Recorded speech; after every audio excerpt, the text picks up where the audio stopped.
Hi guys, the Dude of Two. Today I will be doing a book review. Actually, I got my hands on a couple books, so I'm going to be doing a couple different book reviews coming up here real soon. This book here is Whole Board Thinking in Joseki, Volume 1, 3-4 Point Low Kakari by Yi-Lun Yang with Phil Straus. I believe Phil Straus was at one time, maybe he still is, the president of the American Go Association. And Yi-Lun Yang, is a very popular Go instructor. He's known as a person who can relate really well to English-speaking people. He's very famous, probably the most famous Go instructor with Americans. So I thought it was interesting. This book, I went through it a little bit. It's not something that can benefit me in this point in my Go studies, simply because I think this is more of a specialty thing. At least this is probably something I would say for Dawn level players.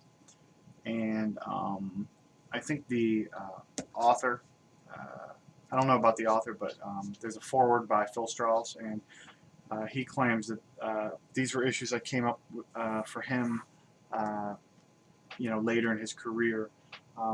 He said basically this book is a result of him. He is playing strong players, and he keeps getting beat up in the corners, and he wants to know why he keeps getting beat up in the corners. And so he asked Yi-Lun Yang, boy, that is tough to say.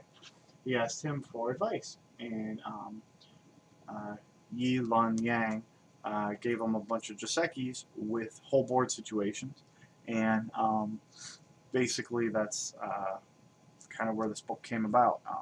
Different examples of how, basically what it is, and it's a very interesting topic, and I would think would be very useful in most circumstances. Learning when to play a proper Joseki, and when a Joseki would probably be a bad idea, right? I could probably give it a couple examples, but maybe I still will. But for the book review, the book itself is just under 200 pages, 197 pages, and it's beautiful. I like the fact that the book itself is large. It's larger than, like, here's an example of another typical Go book, and the pictures are kind of small, whereas this Go book, the pictures are quite large. This is definitely, and actually, sometimes the board's actually viewed in 3D. So visually, the book is stunning.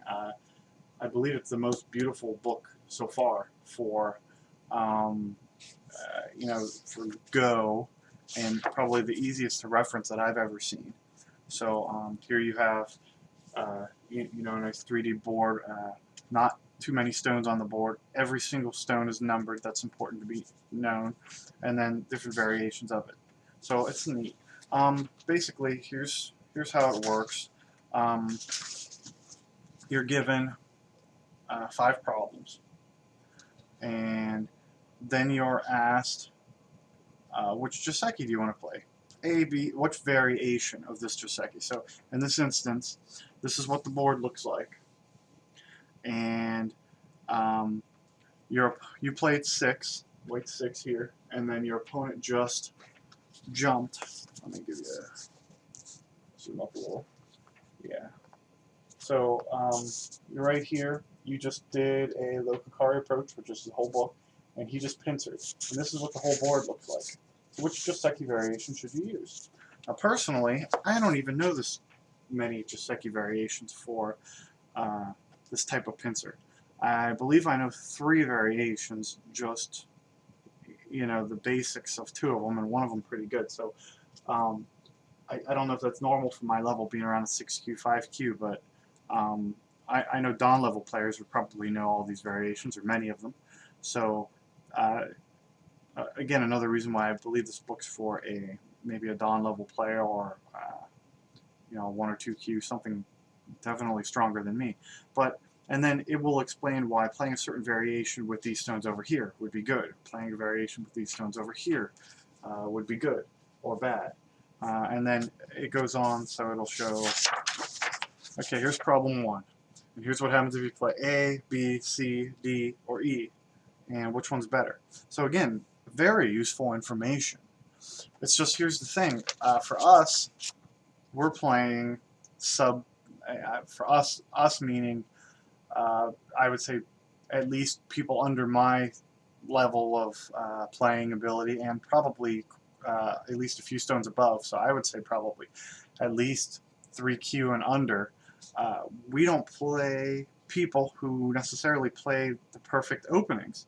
So I mean, these examples are all of really good openings, and so we never come across a situation like this, or at least quite like this. So even, I mean, it's just so subtle, right? If we're stronger and our opponents are stronger and we all play these really nice openings, then this book would be very useful. Not saying it's not useful.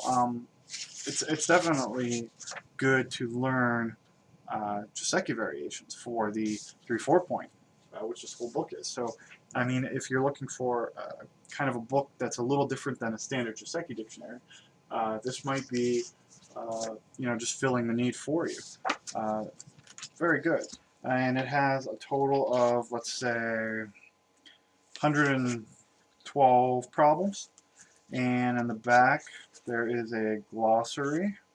Let's see. Yep, glossary of terms, which is useful if you're a beginner player. It covers asking moves, Chinese-style opening, Kakari, loose and light stones, Shamari, star points, thank you moves, etc. You know, different terminology that's pretty popular, you know, Go terminology. Yeah, there's a Yi-Lun Yang and Phil Straus right there. It's I have to say it's an interesting book. I wouldn't recommend it personally for beginner players. This is in my opinion, this is a Dawn level book or close to it. But the book itself is very nice. As I said before, it's very beautiful and very easy to reference. Overall quality of the book is amazing.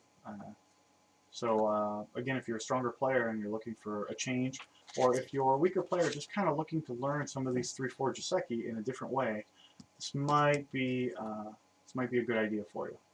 So that's about it. Hope you enjoy the book review.